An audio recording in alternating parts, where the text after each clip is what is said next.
of awareness, which is your pranic body. Start breathing very slowly and deeply. Inhale slowly, enter into a gap, a pause. Then slowly exhale completely. At the end of exhalation, another pause. So go on breathing in this fashion. Experience the cyclical nature of your breathing pattern, where there are two gaps, two pause, natural pause, between the incoming breath, outgoing breath, and incoming breath. They are also called the neutral zone. This neutral zone, where you enter, there are no thoughts, only awareness and silence. So use this awareness to enter into the silence, awareness of the breathing.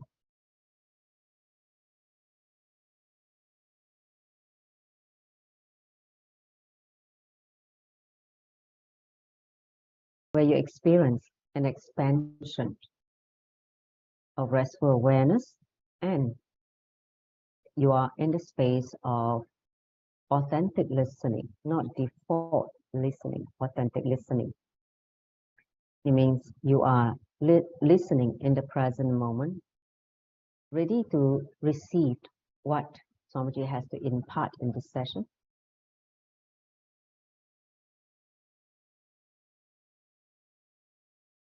In that awareness, let's invoke him. Join the palms together in Amanjali Mudra in front of your Anahata Chakra, your heart center. Take a deep breath. Nithyanandam Paramasukaram Kevalam Jnanamutim Vandvatitam Gaganashatrisham Tattvamasya Dilaksham Ekam Nityam Vimalam Achalam Savadi Sakshi Bhutam Bhavatitam Trigunarahitam Satguruntam Namami. Let's follow by 3 rounds of Mahavakya. Om Nithyananda Paramashivam. Om Nithyananda Paramashivam. Om Nithyananda Paramashivam.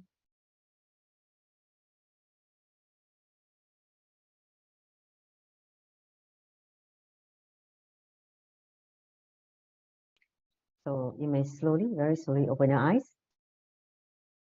Once again, a warm welcome to all of you, those who are joining me on Zoom, as well as the social media.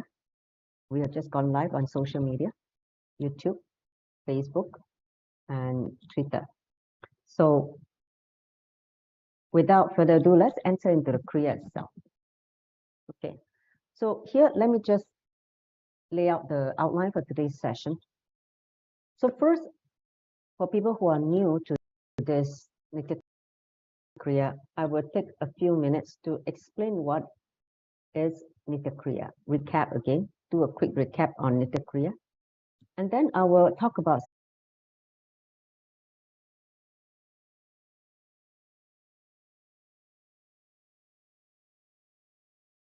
and we'll refer to the Shastra Pramana for Kriya. Then we understand the practice guideline. If you want to practice this Kriya, what you should, we'll enter into the practice itself as a group. And then last but not least, we will listen to the sharing by the participant in this room. Okay, so that's what we'll be doing. So let's do a quick recap. What is a Kriya? A Kriya refers to a set of practice, mainly breath control techniques and exercises that are practiced to achieve a specific outcome. So the word Kriya in Sanskrit term, it means completed action. Okay? Completed action, that is in general, what is a Kriya? Next.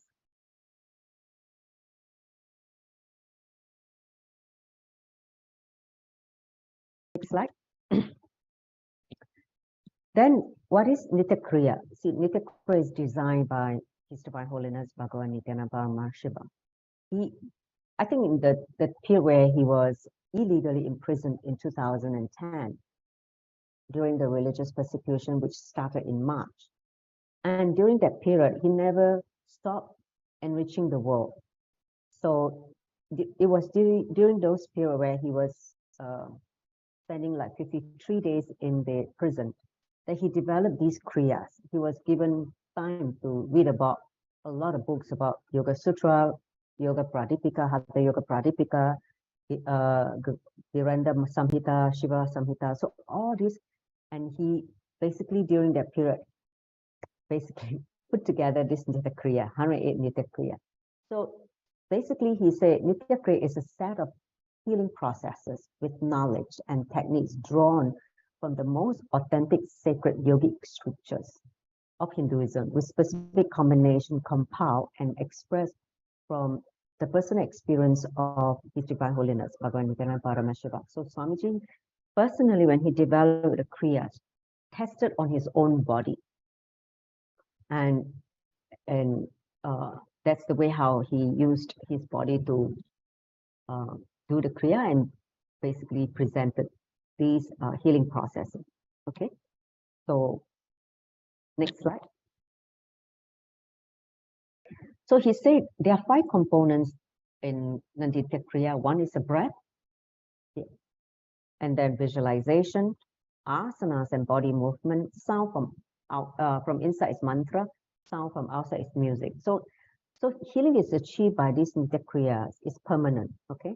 And it works on the cellular biomemory level. It generates natural storage and therefore has no side effects, only good effects. Besides healing whatever ailments or disorder that the different Kriya is designed for, these Nithya Kriyas have a very powerful permanent effect on your very brain functioning. Because what happens is, the Nithya Kriyas not only heals the disorder, it awakens the non-mechanical parts of the brain by the Kundalini Shakti, the inner potential energy. So that's the reason why when disorder or disease gets it is. So now you already know what is Nithya Kriya. Let's enter into the subject matter. So let's understand first about memory, then we talk about memory power. Now, memory is one of the 4 internal organs, okay? So the memory, Swamiji say, can lead us to either suffering or joy in our day-to-day life, depending on how we use it, how we relate with it, how we connect with it, or how we respond to it, okay? When you have the wrong memory, you are in bondage. When you have the right memory, you are liberated. So I remember once Swamiji shared, one devotee asked him to awaken his past life memory. So Swamiji laughed. I say, you are 40 years old and you can't handle all the memory in this body. If I awaken all your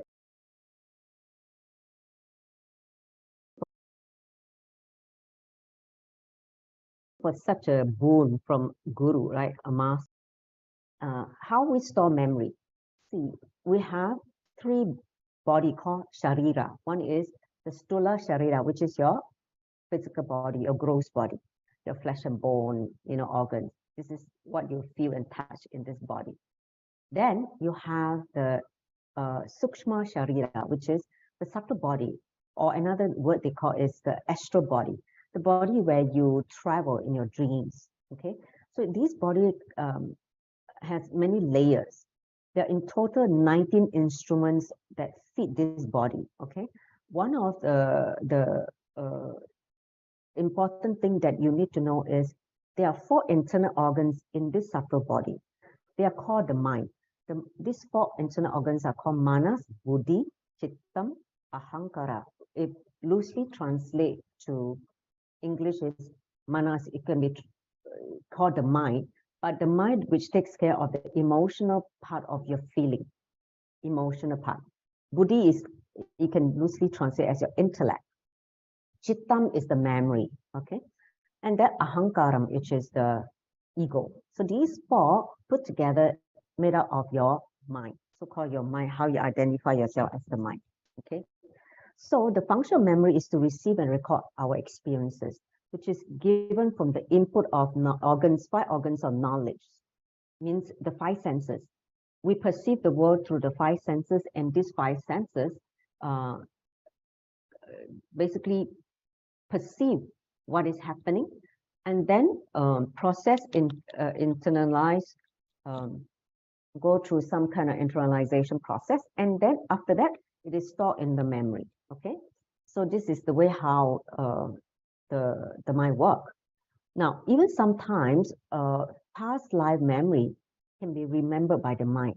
Like for instance, let's say a musical prodigy, a child who is born with this special intelligence or talent, feels that she knows this music even before, even though she's hearing it for the first time. Or some kind of kids, when he listens to certain mantra, they realize, hey, I've heard this mantra somewhere else. So like this is due to your past birth memory. It's like a deja vu feeling. A deja vu feeling is somewhat similar to, like, it comes from some past memory, but it is not something that you have learned in this current body. Okay, so memory is what we handle on a day-to-day basis, correct? You know, this birth memory, and how you're going to operate and use this memory determine whether how successful you are in the outer world. Let's say you are very much into academic, right? Study.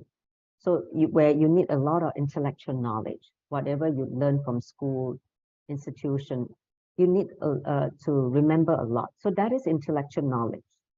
And of course, if you know a lot of intellectual knowledge, you are highly regarded or respected in that field. Okay. Then, but there's also other memory, like your past birth memory and memory about, you know, like the bio memory.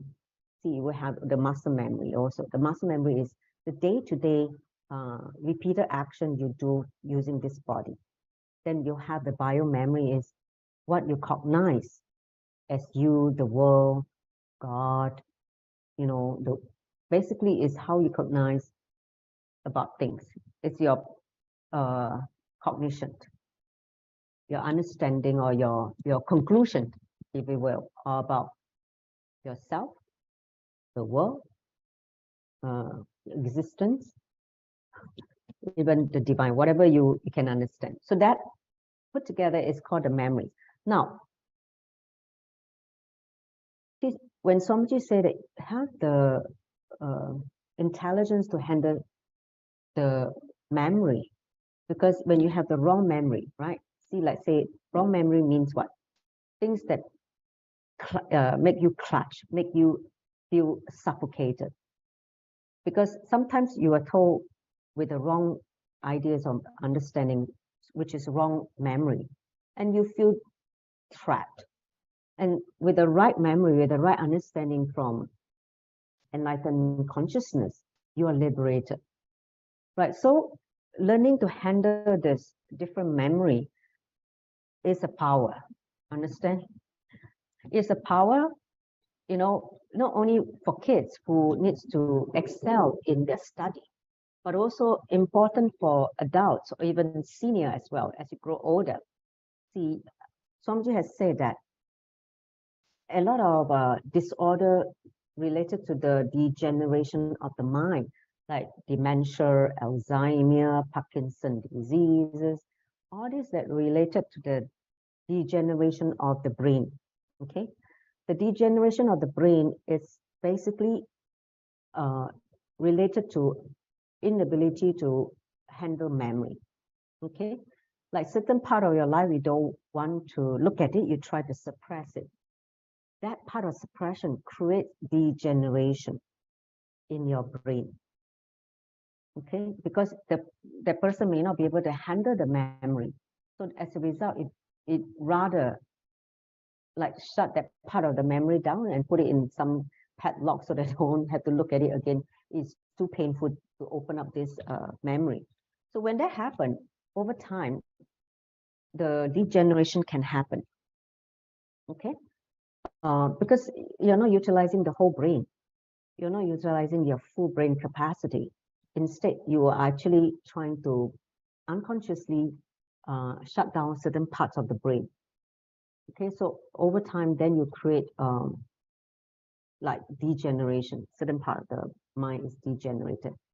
So it is important for as we grow older, we learn how to handle the different memory and also keep the brain active and alive, not, you know, degeneration. I think a lot of people who, if they are not seeker, they are not meditating, degeneration of the brain happens. I remember my father-in-law, he has Parkinson's disease. So he had this, degeneration. And it's very much related to his profession, okay? What work he does at the time. To handle the memory is a power. Next slide. So let's recap about the Shastra Pramana for Nithya Kriya. It's taken from Yoga Chudamani Upanishad, verse 116. It says, it talks about the pranayama. It says, for him who is possessed of pranayama, there will be the destruction of all diseases. For those devoid of pranayama, there will be the generation of all diseases. Okay? So it's important not only just to have a healthy body, you know, through yoga, asanas, but moving towards handling your subtle body, the prana flow. It's very important to destroy, purify and destroy the diseases. Okay, next.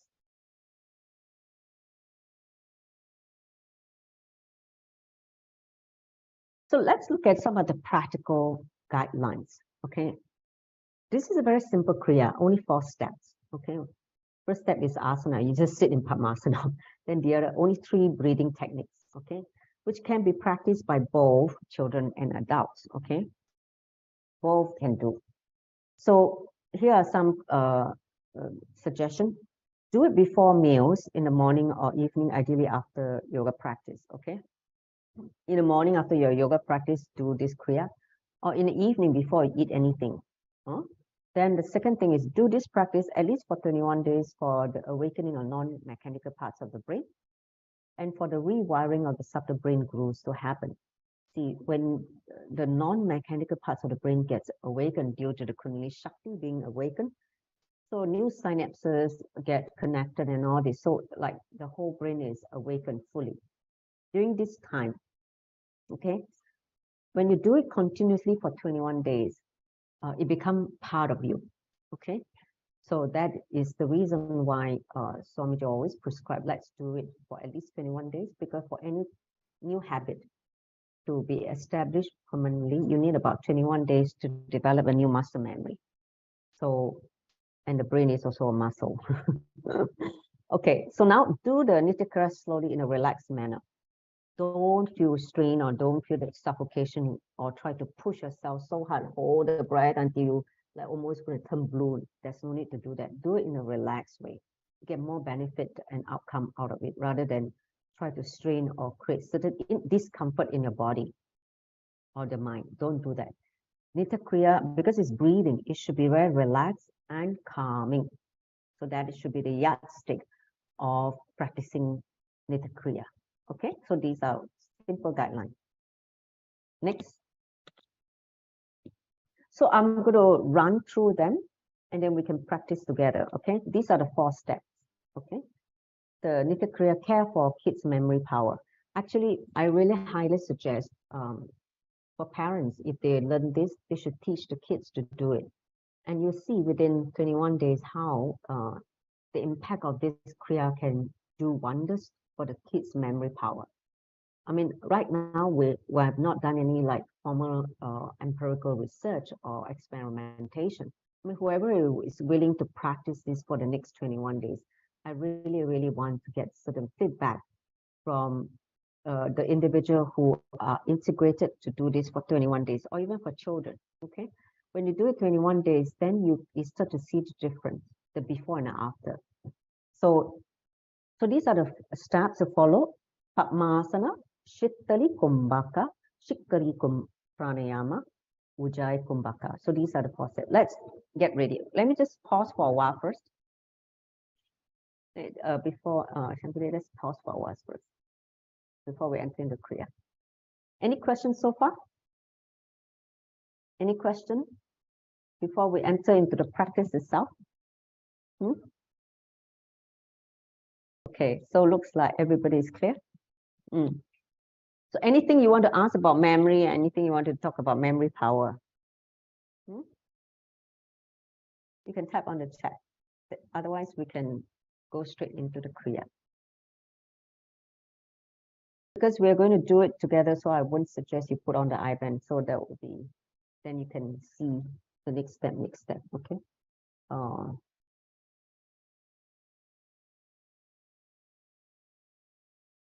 question? Okay, let's enter into the Kriya itself.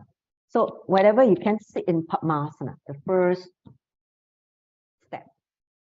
Sit in Padmasana with the back straight. So let's look at the what do you call it? The reference. It's taken from Hatha Yoga Pradipika, Upadesha 2, verse 31 to 33. It says, the translation goes, okay? One should sit with effort placed on the feet or on the thighs and place the upward facing palms on the thigh, okay? So which means that's what the picture is showing. Put the palms facing upwards, okay? So in Padmasana, concentrating at the tip of the nose, okay? The tip of the nose is the entry to Kala, okay? So, and also another Dwadasanta point, okay? So keep the tongue pressed on the upper teeth. Press the chin down, lock the Gheranda Bandha, that means the chin lock, okay? So take a deep breath and then look at the tip of the nose and lock it. Press the tongue at the upper teeth. Push the air slowly up. As you slowly pull the prana up. Okay, so, and then this is the preparation. This asana is called Padmasana, which destroys all diseases filled with power, though difficult to obtain by everybody. Some intelligent people learned it. So if you are yogi, learn it. It has too many benefits, okay? So let's do it again. So just next slide, the instruction, okay? So place the right foot on the left thigh and place the left foot on the right thigh. Come to Padmasana. Place the hands on the between the thigh with the palms facing the ceiling. So concentrate on the tip of the nose. Keep the tongue pressed on the upper teeth. Press the chin onto the chest. Push the air slowly upwards and just then exhale slowly. So first inhale.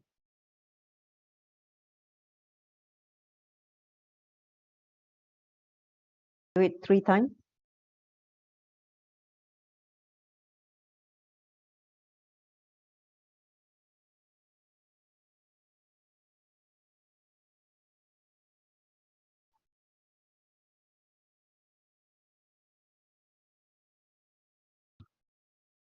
When you're done with the 3 times, relax the whole, you know, the chin and okay. So this is the first step, which is the preparation. So you're going to be seated in Padmasana throughout the whole Kriya. So let's enter into the second step after this preparation. The second step is the Shittali Kumbhaka. So the translation goes, the breath has to be filled in the abdomen by drawing air through the tongue. After having retained the breath for a moment, the exhalation should be done through the nostril. So now, close the eyes, roll the side of the tongue like a tube, okay? If you can't do it because, you know, you're not able to control the muscle of the tongue, then you at least put the mouth in like an O shape, okay? So those who can perform this shittali, so form the tongue into a tube like this. So inhale through the tube as long as possible, and then slowly close the mouth, retain it for a short while. If you can't retain it more, exhale only through the both nostrils. Wow, 21 minutes. Okay. I don't think we have 21 minutes. We'll do for a few minutes, okay? Start now. Shittali Pranayam, Kumbhaka.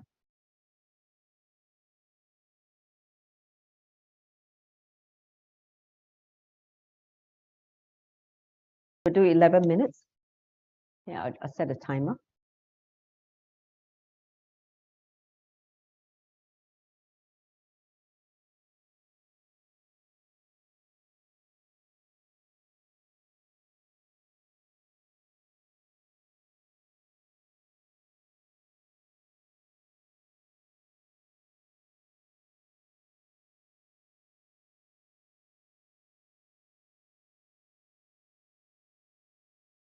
In this step, you don't have to lock the chin, okay? Just keep the neck straight. The more important is to retain the prana after you inhale, close the mouth. Retain it as comfortably as possible for a short time. Then you exhale through the nostril. Continue.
I'll play the Mahavakya so that you can hear also the Mahavakya.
Feel a cooling sensation at the back of the throat.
Focus on the retention of the prana in the kumbhaka. Then when you exhale very slowly, after you can't hold any longer, at the end of exhalation, experience the Kundalini awakening.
All right, finish the last one.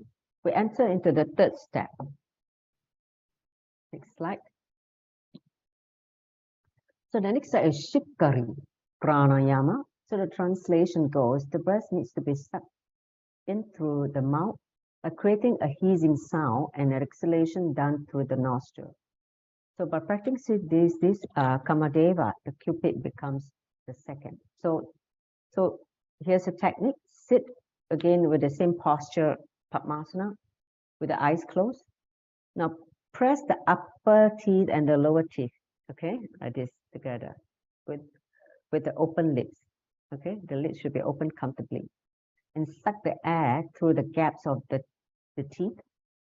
After you inhale through the gaps of the teeth, close your mouth, and then exhale through the nose. We'll do this for 7 minutes. Start now.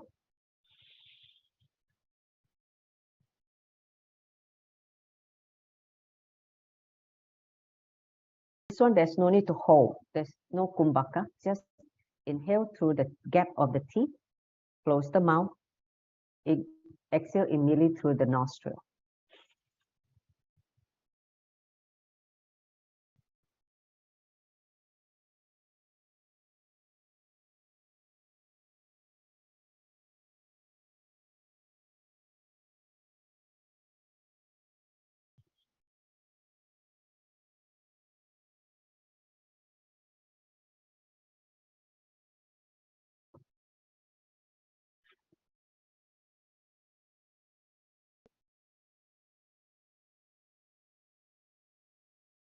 Shikari Pranayama.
Finish the last round, we enter to the fourth step, the last step.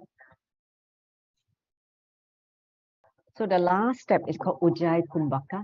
So the translation goes, once you inhale through both nostrils and closing the mouth, retain the breath along with the Kundalini awakening.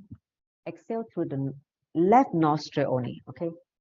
Lock the right nostril with the right thumb and exhale only through the left. This is called Ujjayi Kumbhaka, as explained by Shiva. So again, with the mouth closed, inhale through both nostrils. Hold at the end of inhalation. After you can't hold anymore, close the right nostril and exhale only to the left. Do this 21 times, so total do another 20 times. Let's do it.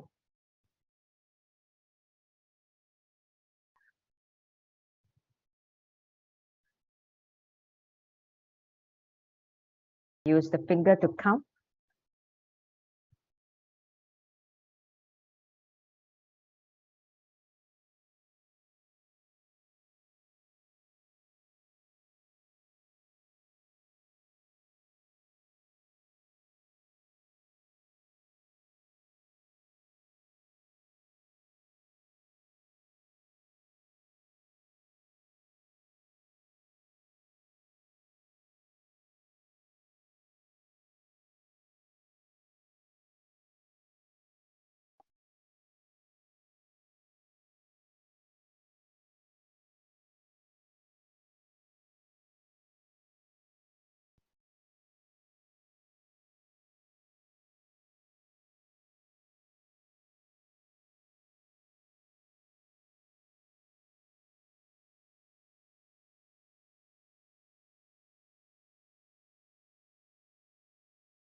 When you're done with 21 times, just sit in silence. So Shankara can stop the share. Allow everyone to sit in silence.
You can slowly, very slowly open your eyes.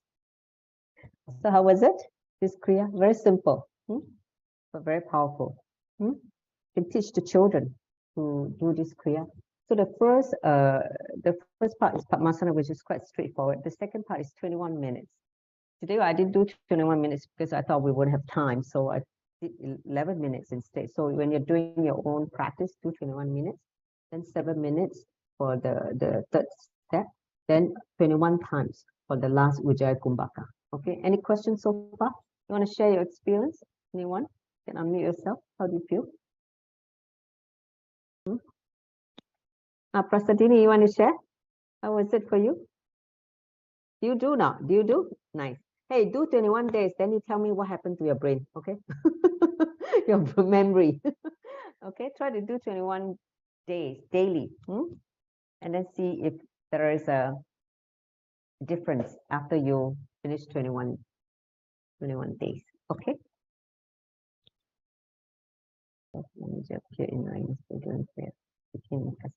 Nice. Wow, have a darshan. My grandma said it was good. Good. When you ask her to also practice together, you help her to become stronger also. What about the rest? Ma Parvati is here. Hey, Nithyananda Ma. Surprised to see you from Trinidad. Nithyananda Ma. Long time no see. How are you? Yes, I'm good, Ma. How's your kids? Your daughter? They are fine. Yes, Okay. they are good. So surprised to have you. Do you enjoy the Kriya? Yes, Ma. I feel like I needed. When I saw your message, I was so happy to see that because I feel like I needed something like this. So I'm very happy to join this morning. I'm like delighted to see you also. So try to join us next time also during this hour. It's good to have the morning practice also when you are not wherever you are in Trinidad. So Rosita said a man say clearly showed up on step 2. the Kumbhaka, is it? Who is that man face? Don't know. Okay. Definitely from a memory.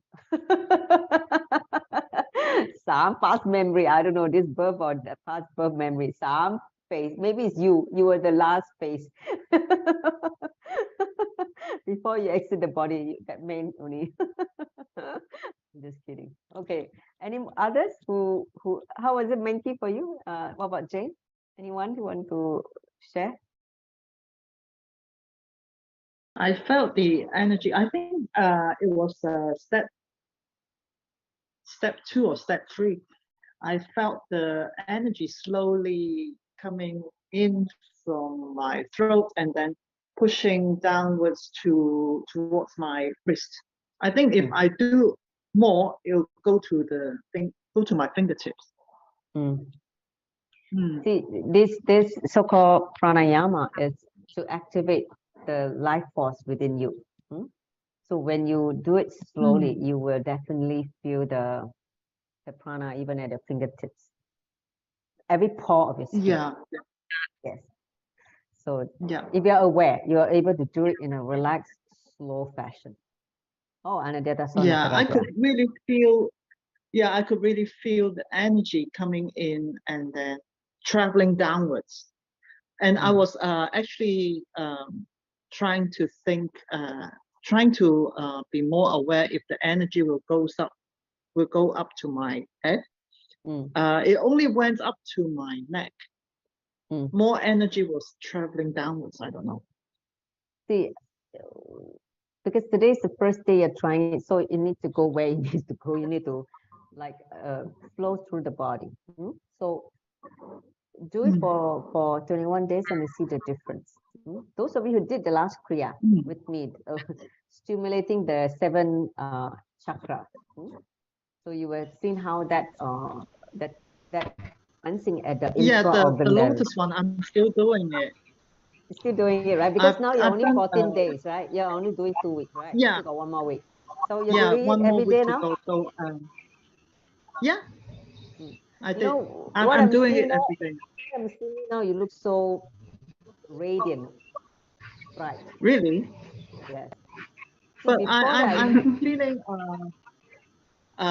it's easier to control. For the last time, the Kriya lesson, it was sort of disoriented. I tried to because memorize all the steps, and then, yeah, it was all in a mess. But and then I felt sweaty and sort of like a mess. And then now I'm more able to manage the whole thing, and it becomes more natural. yes.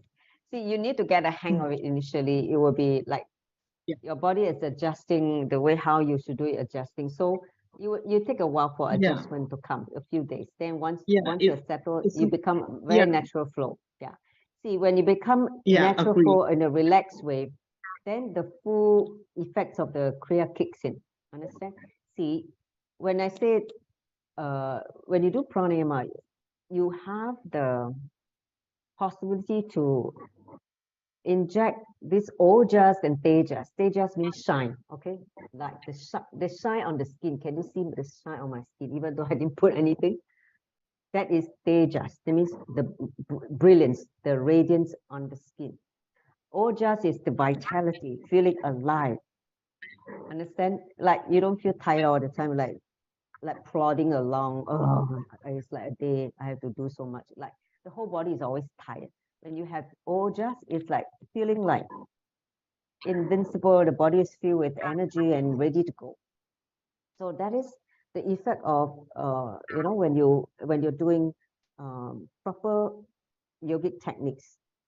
You will get the benefit of the ojas and tejas. Okay, thank you. so continue the kriyas. You will see a lot of blockages in the body start to get undone, removed. So you start to, when the prana is flowing beautifully in the body, you naturally be healthy, and naturally your energy will be good, and you look well and radiant. So it's better than going facial, my dear. That one only skin level only. This one inside out. Yeah, and it's free. Okay. Very much agree. And it's free. Okay, no need to pay money. You just need to spend time with yourself and do it. Wow, so many people saw Swamiji. He's always there. When I invoke him, only he was just looking.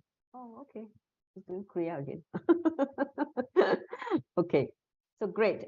Any others who want to share besides having darshan of Swamiji, Nataraja, some man face show up? I felt very, very calm and relaxed for this Kriya. Very, very calm. There's no thought, just emptiness, especially towards the end at the Ujjayi Kumbhaka. You just feel this immense silence, and you just sit there and just watch. So that is the nice part about this Kriya. So great. Any other question? Otherwise, we can conclude. Do practice this Kriya is really, really wonderful. Kriya to have. Simple, especially for kids. Teach your kids, whether teenager or young adult, even for seniors, right? See, one of the things that seniors, the problem is that when they retire, they have nothing to do. They have nothing to preoccupy them. So they become senile, right? They call the Chinese call 老人痴呆症, right? That means they are already old because they are not utilizing their brain. So by and by, the whole degeneration starts, right? So when you do, kriyas, breathing, or either meditation for that matter, you keep the brain functioning active, alive. So you will never have degeneration of the brain at all. You never had dementia, Alzheimer, Parkinson's disease, anything related to the disorder of the brain will never happen in your life. So if you are able to make sure that these kind of practice is done, it's like giving your brain exercise. If you don't exercise, some part of brain become dead, a bit like senile, very unutilized, underutilized. So that's why it is not good You know, you need to keep the brain engaged, active. So this Kriya is a good way. I mean, I know in some of the Chinese use play mahjong, right? Every weekend they play, wow, pong, pong, pong, wow, they become so active and like fighting for winning the game. Then you know, because there's a stake involved, there's a money involved, they become active, right? Because that's part of engagement in life, out of greed, right? Whereas for this kind of engagement is healthier because it's about purification of your inner space, not feeding with your greed or your pleasure. It's just cleaning up and putting you in silence more and more for healing to happen. So that is a different kind of engagement, a healthy version. And you get to live long. Live long because the prana is inversely proportional to your lifespan. Okay, when you slow down your breathing, your lifespan will increase. If you've got a very short, pacey short breath, you will die earlier. Short breath means short life. Okay, when you have long deep breath, you have also longevity. You get to enjoy. The rate of the breathing is inversely proportional to the longevity of your life. Okay, shorter rate, you don't get to live long. Okay, so with that, I'd like to conclude now with the Purna mantra. Thank you all for joining. It was nice to have you after a break last week. So now let's finish off with the Purna mantra. Give about from within in deep gratitude to Swamiji for giving us such beautiful Nithya Kriyas for today. Not only for us, for the children as well. So let's end with the Purna mantra. Om Purnamada Purnamidam Purnat Purnamudachyate Purnasya Purnamadaya Purnameva Vashishyate. Om Shanti Shanti Shanti Hari Om Tat Sat Saubam Bhagavashi Nithyananda Paramashiva Paduka Paramastu. Om Nithyanandam. Thank you, Nithyananda.